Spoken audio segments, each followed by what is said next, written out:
ನಮಸ್ತೆ ಸ್ನೇಹಿತರೆ. ಈಗಾಗಲೇ ನಾನು ಕಳೆದ ತರಗತಿನಲ್ಲಿ ಸಾಮಾನ್ಯನಿಗೆ ಸಾಹಿತ್ಯ ಚರಿತ್ರೆನಲ್ಲಿ ಕನ್ನಡ ಸಾಹಿತ್ಯ ಸಮೀಕ್ಷೆ ಜಿ.ಎಸ್. ಶಿವರುದ್ರಪ್ಪನವರು ಬರೆದಂತ ಪುಸ್ತಕವನ್ನ ಮಾಡ್ತಾ ಇದೆ.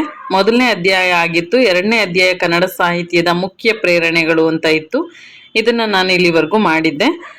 ರಾಘವಾಂಕ ಏನ್ ಮಾಡ್ತಾನೆ, ಈ ಸತ್ಯ ಹರಿಶ್ಚಂದ್ರ ಕಾವ್ಯವನ್ನ ಬರೆದು ಹರಿಹರನ ಹತ್ರ ತಗೊಂಡೋದಾಗ ಹರಿಹರ ಅದನ್ನ ಒಪ್ಕೊಳ್ದೇನೆ ಅವ್ನ್ ಹೊಡಿತಾನಂತೆ. ಅದರಿಂದ ಅವನ ಹಲ್ಲುಗಳು ಬಿದ್ದೋಗ್ತವೆ ಅಂತ ಹೇಳ್ತಾರೆ. ಆಮೇಲೆ ಅವನು ಕೃತಿ ಪಂಚಕ ಅಂತ ಹೇಳಿ 5 ಸಿದ್ದರಾಮ ಚರಿತ್ರೆ, ಸೋಮನಾಥ ಚರಿತ್ರೆ, ವೀರೇಶ ಚರಿತ್ರೆ, ಶರಭ ಚಾರಿತ್ರ, ಹರಿಹರ ಮಹತ್ವ ಅಂತ ಹೇಳಿ 5 ಕೃತಿಗಳನ್ನ, ಅದು ಶೈವ ಕಾವ್ಯಗಳನ್ನ ಬರೆದ್ಮೇಲೆ ನಂತರ ಅವನಿಗೆ ಹಲ್ಲುಗಳು ಬಂದು ಅಂತ ಹೇಳಿ ಈ ಚಿಕ್ಕ ನಂಜೇಶ ತನ್ನ ರಾಘವಾಂಕ ಚರಿತ್ರೆಯಲ್ಲಿ ಉಲ್ಲೇಖಿಸಿದಾನೆ ಅಂತ ನೋಡ್ಬೋದು.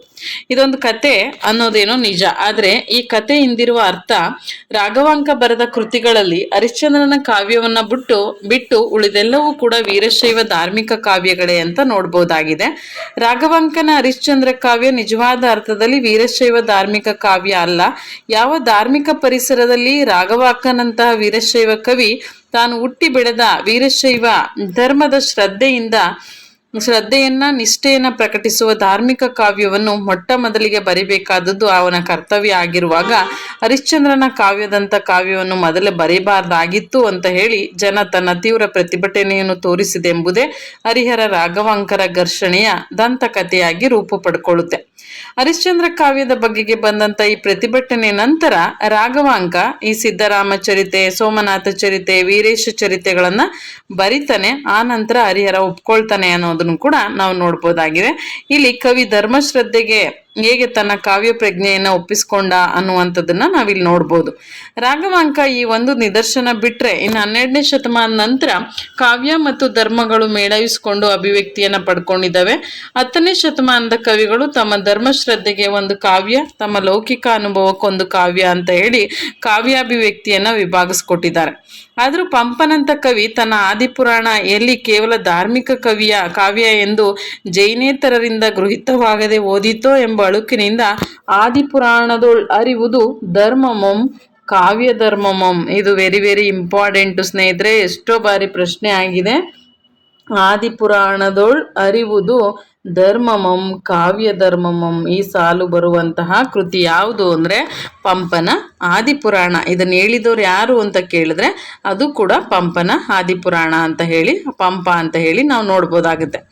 ಆದಿಪುರಾಣದಲ್ಲಿ ಧರ್ಮವೂ ಇದೆ, ಕಾವ್ಯವೂ ಇದೆ, ಹಾಗೆ ಕಾವ್ಯ ಧರ್ಮವೂ ಇದೆ ಅಂತ ಹೇಳಿ ಓದುಗರು ತಿಳಿಬಹುದು ಅನ್ನೋ ಸ್ಪಷ್ಟನೆಗೆ ಈ ಹೇಳಿಕೆಯನ್ನ ಪಂಪ ಕೊಟ್ಟಿದ್ದಾನೆ.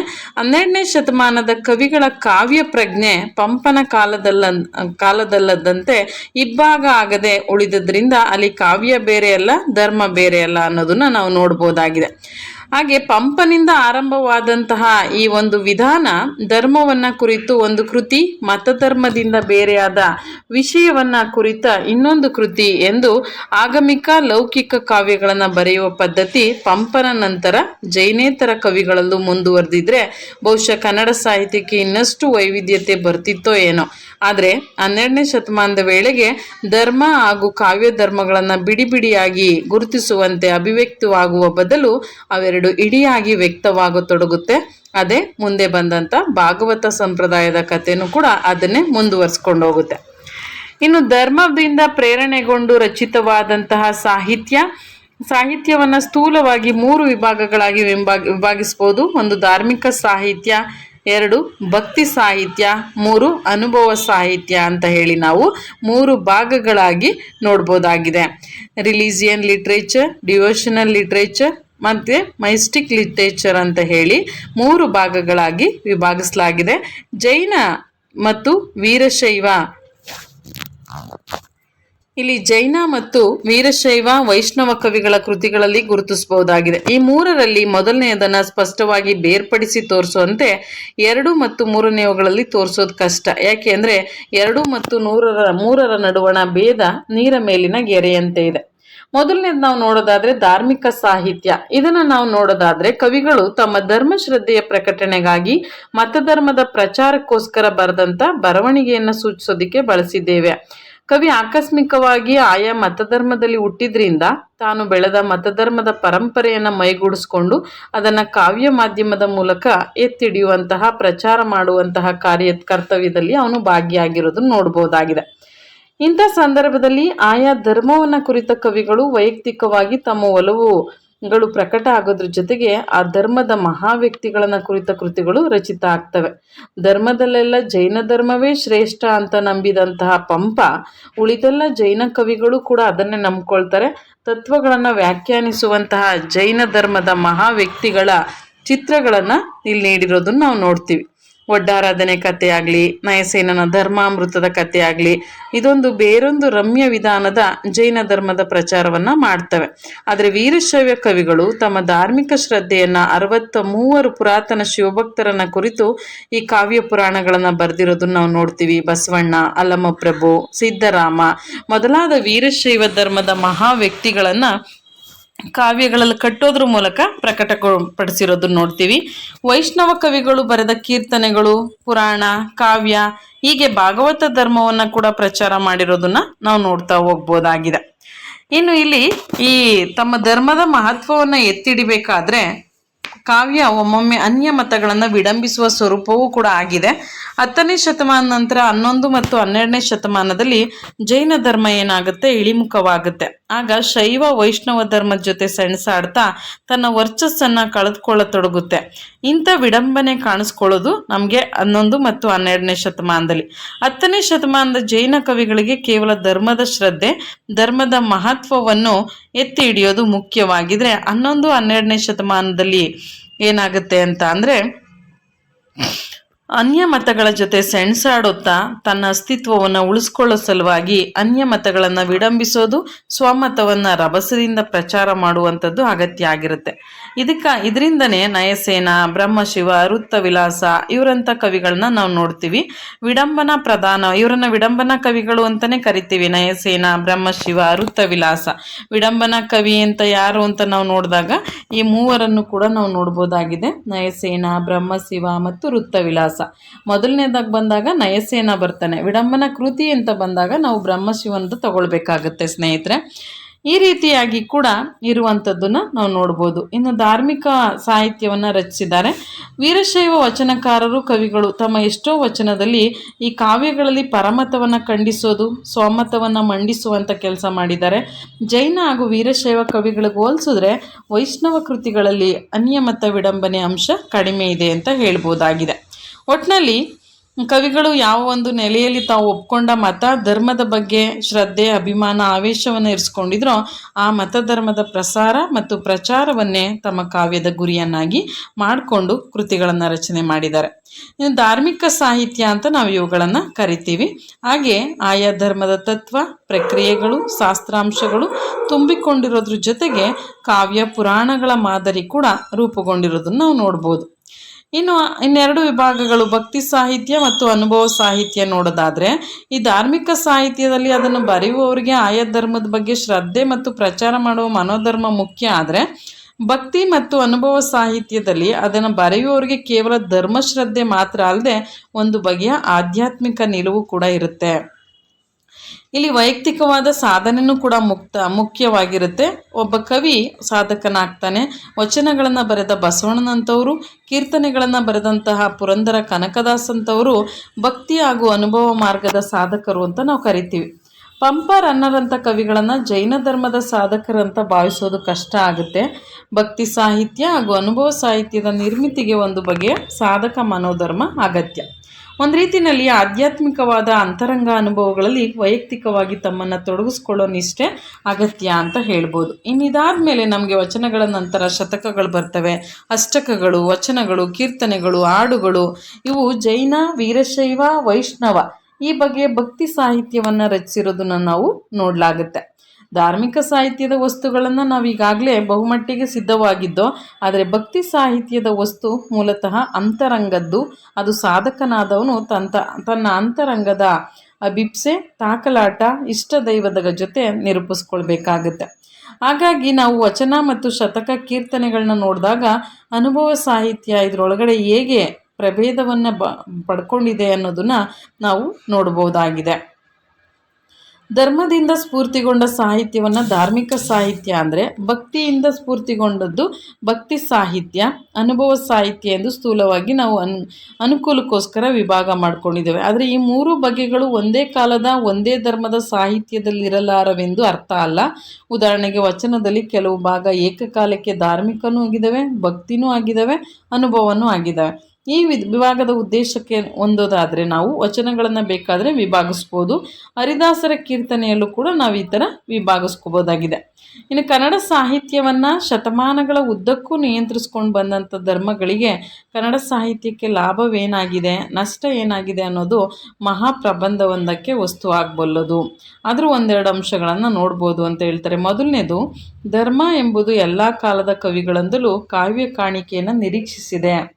ಧಾರ್ಮಿಕವಲ್ಲದ ಬೇರೆ ಶುದ್ಧ ಕಾವ್ಯಗಳ ಸಂಖ್ಯೆ ತೀರ ವಿರಳ ಆಗಿದ್ದಾವೆ ಅಂತ ನಾವು ನೋಡ್ತೀವಿ. ಇಲ್ಲಿ ಧಾರ್ಮಿಕವಲ್ಲದ ಕಾವ್ಯಗಳ ವಿಚಾರಕ್ಕೆ ತಿರಸ್ಕಾರವನ್ನು ಓದುಗರಲ್ಲಿ ಬೆಳೆಸ್ತೂ ಅಲ್ಲ, ಧಾರ್ಮಿಕ ಕಾವ್ಯಗಳ ಹೆಸರಿನಲ್ಲಿ ರಚಿತವಾದ ಪುರಾಣಗಳು ಒಂದೇ ಮಾದರಿಯಾಗಿ ಆಯಾ ಮತಧರ್ಮಕ್ಕೆ ಸಂಬಂಧಪಟ್ಟ ಶಾಸ್ತ್ರಾಂಶಗಳ ಸೀಗೆ ಮೆಳೆಗಳಿಂದ ಇಡಿಕಿರಿದು ನಿಜವಾದ ಕಾವ್ಯಾಸಕ್ತರ ಪಾಲಿಗೆ ನಿರಾಶೆಯನ್ನು ಉಂಟು ಮಾಡಿರೋ ನಿದರ್ಶನಗಳು ಇವೆ. ಇನ್ನು ಇನ್ನೊಂದು ಕಡೆ ನೋಡೋದಾದರೆ, ಓದುಗರು ಕೇವಲ ಪುಣ್ಯ ಸಂಪಾದನಾರ್ಥಿ ಶ್ರಾವಕರು ಮಾತ್ರವಲ್ಲದೆ ಅವರು ಪರಮಾರ್ಥವಾದಂತಹ ಜೈನರಾಗಲಿ, ವೀರಶೈವರಾಗಲಿ, ವೈಷ್ಣವರಾಗಲಿ ಅವರೆಲ್ಲರೂ ಕೂಡ ಇದೇ ಒಂದು ಭಾವನೆಯನ್ನು ಇಟ್ಕೊಂಡು ಕೃತಿಗಳನ್ನು ರಚನೆ ಮಾಡಿರೋದನ್ನು ನಾವು ನೋಡ್ತೀವಿ.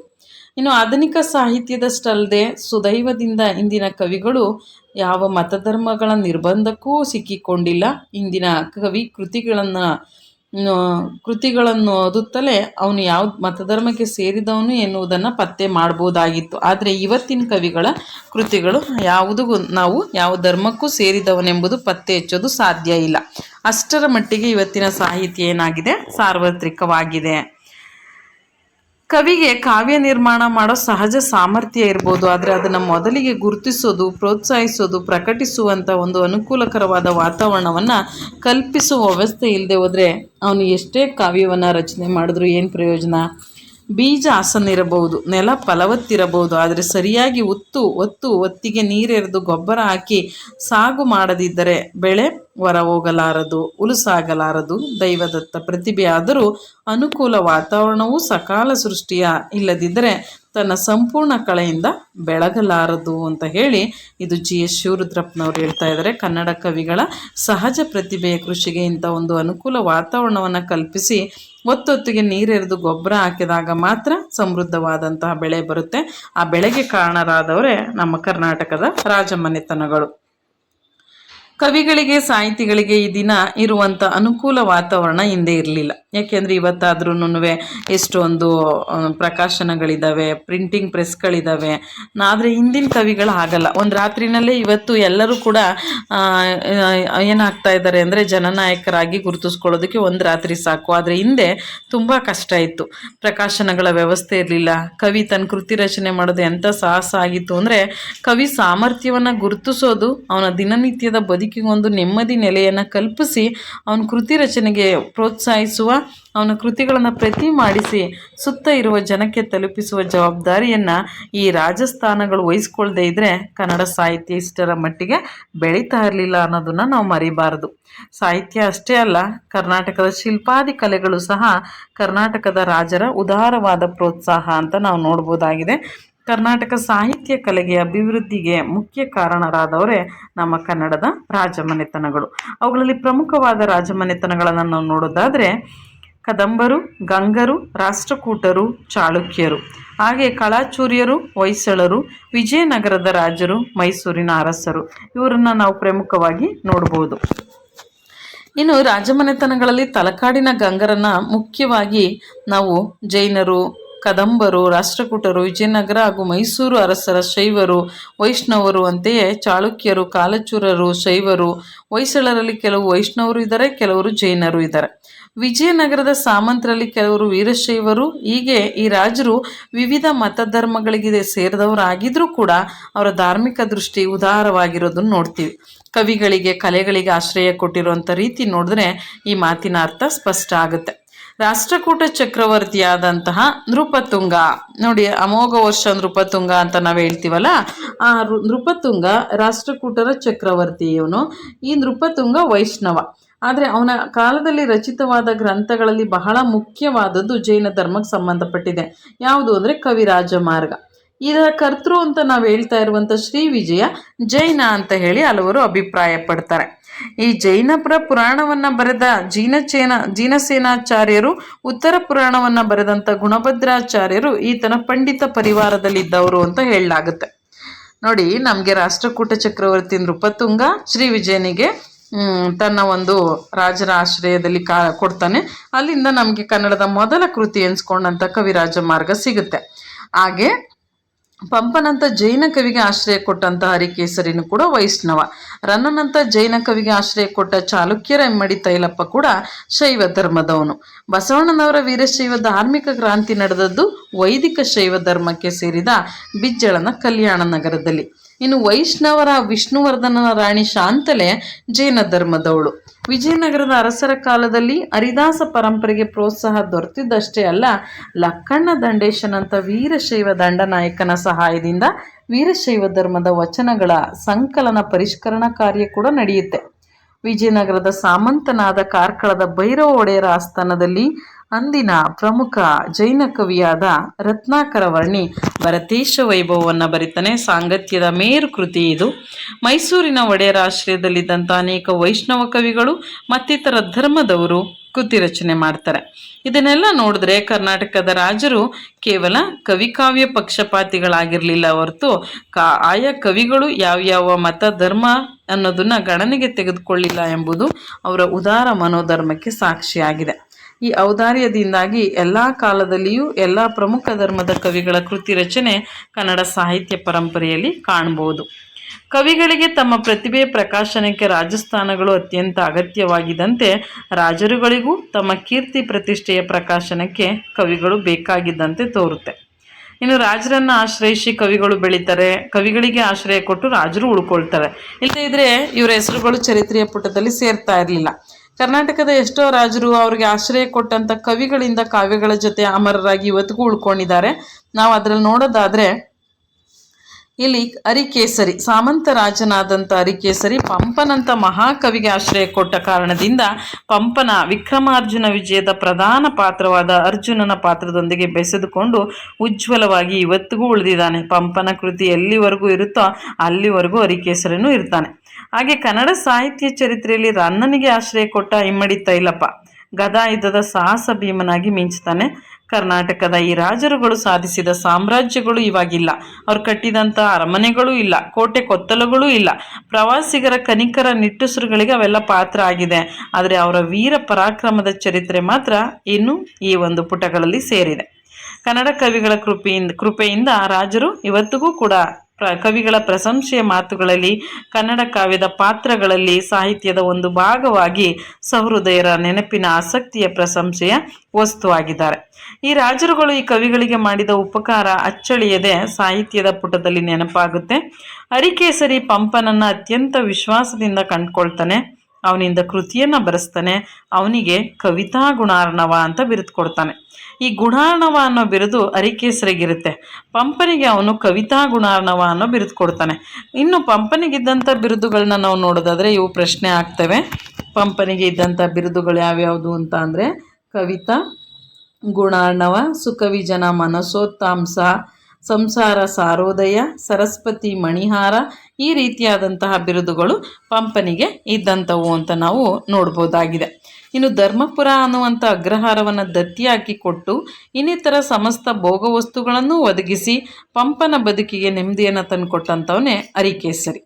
ಹಾಗೆ ಇಮ್ಮಡಿ ತೈಲಪ್ಪ ರನ್ನನಿಗೆ ಕವಿ ಚಕ್ರವರ್ತಿ ಅನ್ನೋ ಬಿರುದು ಕೊಡ್ತಾನೆ. ನೋಡಿ, ಪಂಪ ಅಂಥ ಮೇಧಾವಿ ಆದರೂ ಕೂಡ ಪಾಪ ಅವನಿಗೆ ಕವಿ ಚಕ್ರವರ್ತಿ ಏನೋ ಬಿರುದು ಬರಲ್ಲ. ಯಾಕೆ ಅಂದರೆ ಅವನಿದ್ದದ್ದು ಸಾಮಂತರ ರಾಜನ ಹತ್ರ, ಚಕ್ರವರ್ತಿ ಹತ್ರ ಅಲ್ಲ. ಹಾಗಾಗಿ ನೋಡಿ, ರನ್ನನಿಗೆ ಇಮ್ಮಡಿ ತೈಲಪ್ಪ ಕವಿ ಚಕ್ರವರ್ತಿ ಅನ್ನೋ ಬಿರುದು ಕೊಟ್ಟು ಸನ್ಮಾನಿಸ್ತಾನೆ. ಹಾಗೆ ರಾಷ್ಟ್ರಕೂಟ 3ನೇ ಕೃಷ್ಣ ಪೊನ್ನನಿಗೂ ಹೊಯ್ಸಳರ 2ನೇ ಬಲ್ಲಾಳನಿಗೂ ಕವಿ ಚಕ್ರವರ್ತಿ. ನಾವು ಕವಿ ಚಕ್ರವರ್ತಿಗಳು ಅಂತ ಬಂದಾಗ ರನ್ನ, ಪೊನ್ನ ಮತ್ತು ಜನ್ನ, ಮೊದಲು ಬರೋದು ಪೊನ್ನನಿಗೆ, ಆಮೇಲೆ ರನ್ನನಿಗೆ, ಆನಂತರ ಜನ್ನನಿಗೆ. ಇವ್ರು 3 ಜನನೂ ಕೂಡ ಕವಿ ಚಕ್ರವರ್ತಿಗಳು. ಹಾಗೆ ಕವಿ ರತ್ನಾತ್ರಯರು ಅಂತ ಬಂದಾಗ ನಾವು ಪಂಪ, ಪೊನ್ನ, ರನ್ನರನ್ನು ತಗೊಳ್ತೀವಿ. ಬಿಜ್ಜಳನಿಂದ ಬಸವಣ್ಣನವರೆಗೂ ದತ್ತವಾದ ಅಧಿಕಾರದ ಪ್ರಭಾವದ ವೀರಶೈವ ಧರ್ಮ ನೆಲೆಗೊಳ್ಳೋದಕ್ಕೆ ನೆರವಾಯಿತು ಅಂತ ನಾವು ಮರಿಬಾರ್ದಾಗಿದೆ. ಇನ್ನು ವಿಜಯನಗರದ ರಾಜರುಗಳು ಮತಧರ್ಮದವರಿಗೆ ಪ್ರೋತ್ಸಾಹ ನೀಡ್ತಾರೆ. ಅದರಲ್ಲೂ ಕೂಡ ರಾಜರು ಕವಿಗಳಿಗೆ ಆಶ್ರಯ ಕೊಡುವಲ್ಲಿ ಯಾವ ಅಹಂಭಾವವನ್ನು ಪ್ರಕಟಿಸಿರೋದು ನಮ್ಗೆ ಕಾಣಿಸೋದಿಲ್ಲ. ಅವರು ಪಂಪನ ವಿಚಾರಕ್ಕೆ ಅರಿಕೇಸರಿಗೆ ಅಪಾರವಾದ ಪ್ರೀತಿ, ತನಗೂ ತನ್ನ ರಾಜನಾದ ಅರಿಕೇಸರಿಗೂ ಇದ್ದ ಸ್ನೇಹವನ್ನು ಪಂಪ ಪ್ರತ್ಯಕ್ಷವಾಗಿ ಪಂಪ ಭಾರತದಲ್ಲಿ ತೋಡ್ಕೊಳ್ತಾನೆ. ಅರಿಕೇಸರಿ ಗುಣಾರ್ಣವ ಅಂದರೆ ಸದ್ಗುಣಗಳ ಸಮುದ್ರ ಆಗಿದ್ದ ಅಂತ ಹೇಳಿ ಅರಿಕೇಸರಿಯ ಪ್ರೀತಿ ತನ್ನ ಚಿತ್ತವನ್ನು ಸೂರೆಗೈದಿದ್ದರಿಂದ ಆತನನ್ನು ತನ್ನ ಕಾವ್ಯದ ಕಥಾನಾಯಕನನ್ನಾಗಿ ಮಾಡ್ಕೊಂಡಿದ್ದೀನಿ ಅಂತ ಪಂಪ ಹೇಳ್ತಾನೆ. ಹಾಗೆ ರನ್ನನಿಗೂ ತನ್ನ ಆಶ್ರಯದಾತ ತೈಲಪ್ಪನ ಬಗ್ಗೆ ಗೌರವ ಅಷ್ಟೇ. ಎಷ್ಟೋ ಕವಿಗಳು ರಾಜರಿಗೆ ಆಪ್ತರು ಮಾತ್ರವಲ್ಲ, ರಾಜನ ಆಸ್ಥಾನದ ದಂಡನಾಯಕರು, ಮಂತ್ರಿಗಳು, ಕಲಿಗಳೂ ಆಗಿದ್ರು ಅಂತ ಹೇಳ್ಬೋದಾಗಿದೆ. ಈ ಪಂಪ ಕೂಡ ತನ್ನ ರಾಜನ ಜೊತೆ ಅಂದಿನ ಎಷ್ಟೋ ಯುದ್ಧದಲ್ಲಿ ಭಾಗವಹಿಸಿ ಕಲಿಯೂ ಆಗಿದ್ದ. ಜನನಂತ ಕವಿ ಹೊಯ್ಸಳ ಬಲ್ಲಾಳನಲ್ಲಿ ದಂಡಾಧೀಶನೂ ಮಂತ್ರಿಯೂ ಆಗಿದ್ದ. ಅವನು ಹೇಳ್ತಾನೆ, ಕುಳ್ಳಿರೆ ಮಂತ್ರಿ ತೊಡಂಕೆ ಕವಿ ಅಂತ ಹೇಳಿ ಆತ ಹೇಳ್ಕೊಳ್ತಾನೆ. ನಿಂದಿರೆ ದಂಡಾಧೀಶಂ ಕುಳ್ಳಿರೆ ಮಂತ್ರಿ ತೊಡಂಕೆ ಕವಿ ಅಂತ ಹೇಳಿ ಜನ ಹೇಳ್ಕೊಂಡಿದ್ದಾನೆ. ಈ ಹೇಳಿಕೆ ತುಂಬ ಇಂಪಾರ್ಟೆಂಟ್. ಹಾಗಿದ್ದಂತೆ ಕರ್ನಾಟಕದ ರಾಜರಲ್ಲಿ ಕೆಲವರು ಸ್ವಂತ ಕವಿಗಳು ಇದ್ದರು. ಗಂಗರ ಮಂತ್ರಿಯಾದ ಚಾವುಂಡರಾಯ, ವಿಜಯನಗರದ ಕೃಷ್ಣದೇವರಾಯ, ಚಿಕ್ಕದೇವರಾಯ, ಕೆಳದಿ ಬಸಪ್ಪ ನಾಯಕ ಇವರು ತಾವೇ ಸ್ವತಃ ಕವಿಗಳಾಗಿ ಕೃತಿಗಳನ್ನು ರಚನೆ ಮಾಡಿರೋದನ್ನು ನಾವು ನೋಡ್ತೀವಿ.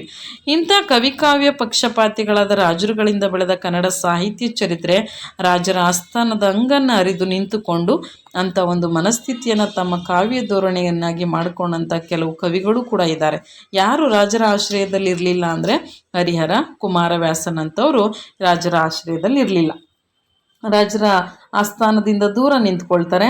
ತಮ್ಮ ಸ್ವತಂತ್ರ ಪ್ರತಿಭೆಯ ಪ್ರಕಾಶನಕ್ಕೆ ಒಂದು ಇಕ್ಕಟ್ಟು. ಅದರಿಂದ ಇದನ್ನು ಪ್ರತಿಭಟಿಸಿ ನಿಲ್ಲಬೇಕು ಎಂಬ ಉದ್ದೇಶದಿಂದ ಇವರು ನಡ್ಕೊಂಡಂತೆ ತೋರೋದಿಲ್ಲ. ನಯಸೇನಂಥ ಮುನಿ ರಾಜಸ್ಥಾನದಿಂದ ದೂರ ಇದ್ದರೂ ರಾಜಪೂಜಿತನಾಗಿದ್ದ. ಕುಮಾರವ್ಯಾಸನಂಥ ಭಕ್ತ ಕವಿ ತನ್ನಲ್ಲಿ ತಾನೇ ತೃಪ್ತನಾಗಿದ್ದುಕೊಂಡ. ಇವನಿಗಿಂತ ಮೊದಲಾಗಿದ್ದಂಥ ಹರಿಹರ ಇಂದ್ರಚಂದ್ರ ದೇವೇಂದ್ರನೆಂದು ರಾಜರನ್ನು ಹೊಗಳುವ ಪ್ರವೃತ್ತಿಯನ್ನು ವಿರೋಧಿಸಿದ್ರು ರಾಜಸ್ಥಾನದ ಅಂಗನ್ನು ಅರಿದುಕೊಂಡು ಹಂಪೆ ವಿರೂಪಾಕ್ಷನ ಸನ್ನಿಧಿಯಲ್ಲಿ ನಿಂತ್ಕೊಳ್ತಾನೆ. ಇದಕ್ಕೆ ಮುನ್ನ ಹೊಯ್ಸಳ ರಾಜರ ಆಸ್ಥಾನದಲ್ಲಿ ಕೆಲವು ಕಾಲ ಕರ್ಣಿಕನಾಗಿ ಕೆಲಸ ಮಾಡಿದ್ದ ಹರಿಹರ ಅಂತ ಹೇಳ್ಬೋದು.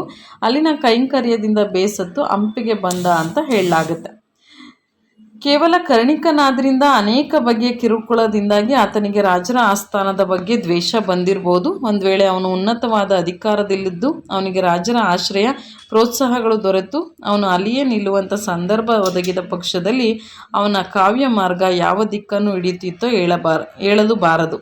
ಹರಿಹರನಿಗೆ ಅಲ್ಲಿ ಒದಗಿದ ಪ್ರತಿಕೂಲ ಪರಿಸ್ಥಿತಿಯಿಂದಾಗಿ ಬೇಸರದಿಂದಾಗಿ ಅದೃಷ್ಟವಶ ಕನ್ನಡ ಸಾಹಿತ್ಯಕ್ಕೆ ವಚನಕಾರರ ಅನಂತರ ಅಭಿವ್ಯಕ್ತಿಯಲ್ಲಿ ಬಗೆಯ ಪ್ರತಿಕ್ರಿಯಾತ್ಮಕವಾದ ರೊಚ್ಚು ಬಂದದ್ದು ಒಳ್ಳೆಯದು.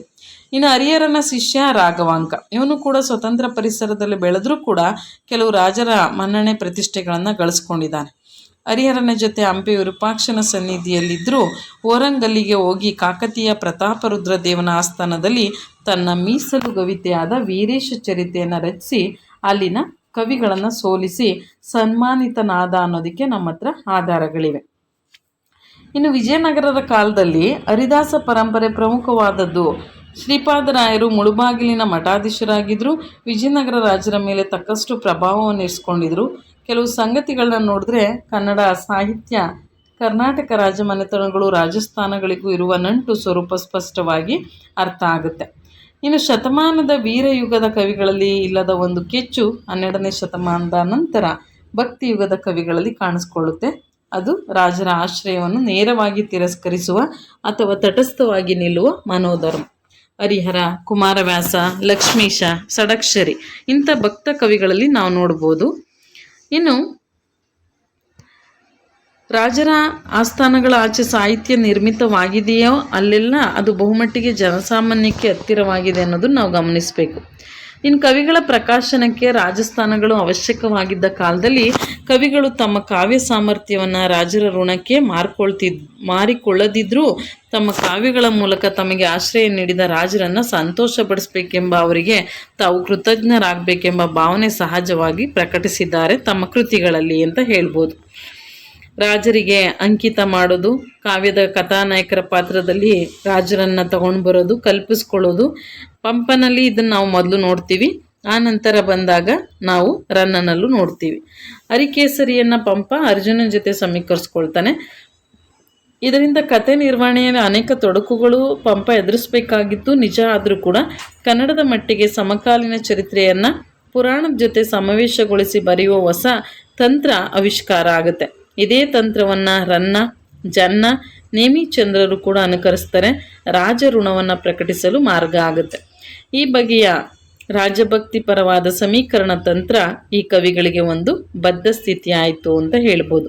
ಇಲ್ಲದಿದ್ದರೆ ಅವ್ರು ನೇರವಾಗಿ ಬರೆದಿದ್ರೆ ಅವರ ಕಾವ್ಯ ಸಾಮರ್ಥ್ಯ ಇನ್ನೂ ವಿಶೇಷವಾದ ರೀತಿಯಲ್ಲಿ ಅಶೃಂಖಲವಾಗಿ ಪ್ರಕಟವಾಗಬಹುದಿತ್ತೋ ಏನೋ ಗೊತ್ತಿಲ್ಲ.